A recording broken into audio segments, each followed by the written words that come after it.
Primeiramente, obrigado à audiência do Portal Global ESG. Sou Arthur Mirov e estou aqui hoje com Alexandre Xavier, que é vice-presidente da Associação Brasileira de Avaliação da Conformidade, ABRAC.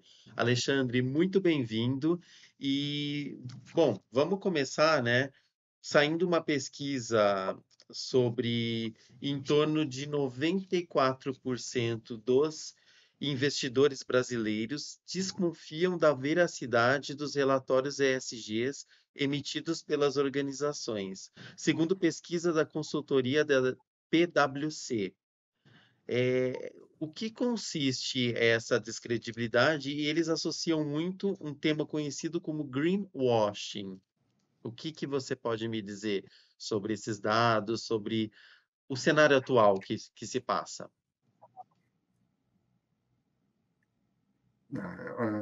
É realmente um ponto que merece especial atenção, Arthur.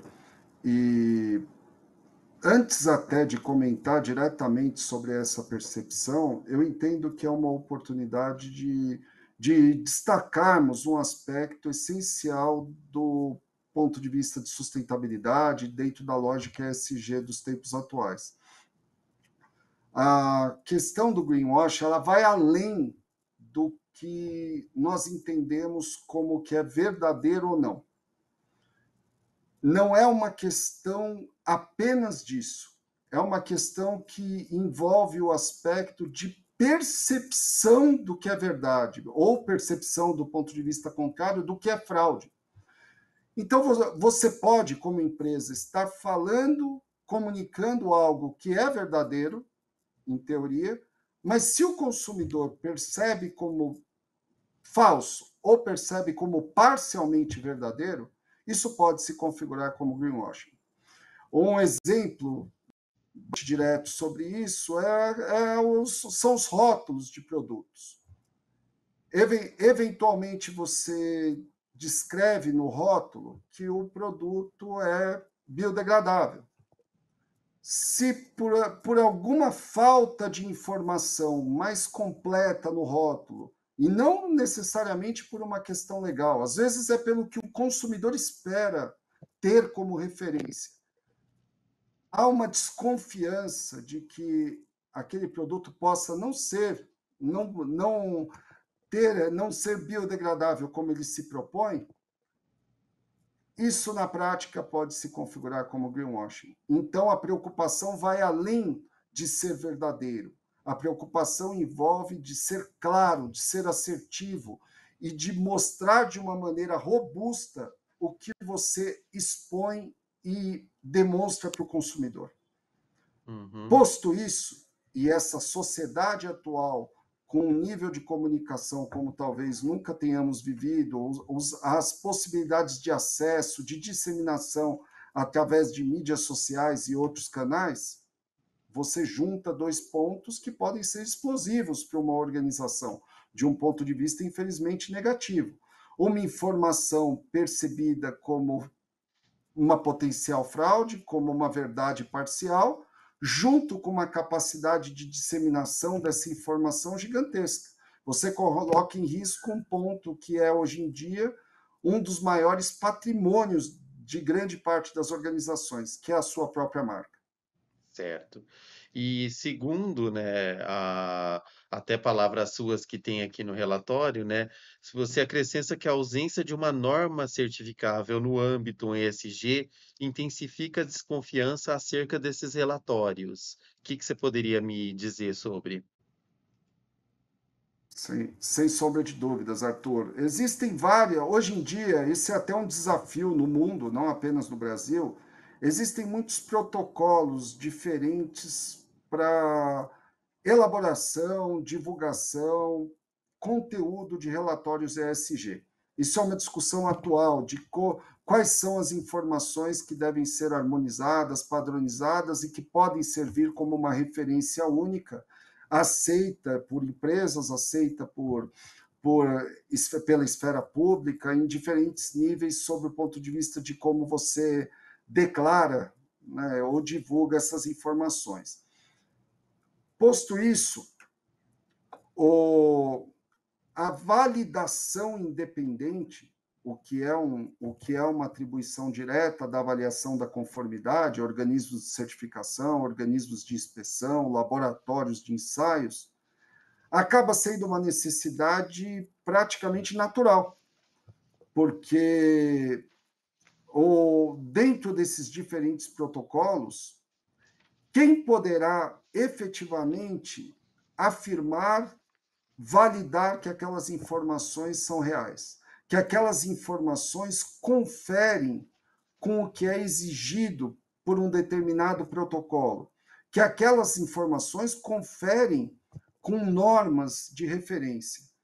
E quem faz isso, globalmente falando, é um organismo de avaliação da conformidade, porque de uma forma independente, idônea, isonômica, com todas as partes interessadas, com todos que serão avaliados, e, por fim, com uma competência técnica reconhecida e validada através do que é denominado como acreditação de um órgão, no Brasil, o maior órgão, o organismo de acreditação de maior referência é o Inmetro, você tem condições de checar, com bases harmonizadas globalmente, se aquele relatório está de acordo com o que é esperado. E, a partir daí, validar, seja para um consumidor, seja para uma empresa cliente em relação B2B, seja para o governo dentro de exigências legais, ou mesmo exigências de compras públicas, que aquela informação é coerente com a realidade. Certo. E, assim, na sua opinião, o que que você acha que poderia ser feito para poder inverter essa imagem, essa mentalidade da falta de credibilidade do ESG que está, segundo essa porcentagem que está muito alta, né? Está altíssima. Sim, sem dúvidas. E é reflexo, Arthur, a despeito de um impulso de crítica para as organizações, para os produtos atuais, que particularmente não acredito que os problemas chegam nem perto desse percentual apontado no estudo, além de indicar naturalmente a importância do que eu comentei no início, da comunicação assertiva, da comunicação que vai além da verdade, da comunicação que tem que levar em conta o entendimento de quem vai recebê-la em todos os seus níveis, envolve um amadurecimento da lógica de desenvolvimento sustentável, como é tratado hoje em dia, normalmente referenciado por esse acrônimo ESG. O público passa cada vez mais, o consumidor, cada vez mais a se atentar a isso, cada vez mais a levar esses aspectos como um fator de compra e, naturalmente, a sentir falta de uma informação que até pouco tempo atrás ninguém se preocupava em ter. Ninguém se preocupava no mesmo nível atual, do ponto de vista do fabricante ou do fornecedor de qualquer tipo de produto que é disponibilizado em mercado, em ter determinados aspectos claros. É uma sociedade em transformação em vários níveis. Essas preocupações ligadas a aspectos ambientais, sociais e de governança se tornam cada vez mais acentuados, e esse nível de 98% mostra para nós, para a sociedade, para as empresas, né, que precisarão se preocupar cada vez mais com isso, a urgência de se adequarem a essa realidade. Não basta, né, e remetendo à famosa frase da mulher de César, não basta ser, tem que parecer ser. Legal. Mais do que jamais aconteceu na sociedade moderna. É, a exigência e o famoso, a coisa verossímil, né? Não é só o papel aceita tudo, mas o que é mesmo a verdade é uma só, né? Não é. E me fala para mim o que que é a associação, a ABRAC, no que ela é, quais as preocupações, o que que ela, qual o papel dela na sociedade. Perfeito. A ABRAC é o acrônimo para Associação Brasileira de Avaliação da Conformidade. Quando nós pensamos em avaliação da conformidade hoje em dia, Arthur, que é que é o setor que engloba todas as organizações que certificam, que inspecionam, que realizam ensaios laboratoriais, é impossível não inserir dentro de um sistema mais amplo, que é denominado como infraestrutura da qualidade. Esse sistema ele inicia com a regulamentação, as regras que regem a fabricação de produtos, a disponibilização de serviços, que protegem os consumidores como um todo, passa pela acreditação que eu citei, ou seja, quem vai avaliar com base nessa regulamentação precisa também ser avaliado, precisa também ser controlado. As normas técnicas, que são uma referência, uma obrigatoriedade prática, por exemplo, no Código de Defesa do Consumidor, a avaliação da conformidade e, por fim, passando pelas empresas que são as usuárias de todo esse sistema, a vigilância de mercado, que fecha o circuito. O que é regulamentado precisa ter normas de referência como base, precisa ser avaliado de uma maneira independente e, por fim, precisa ser vigiado, controlado e punido os eventuais desvios.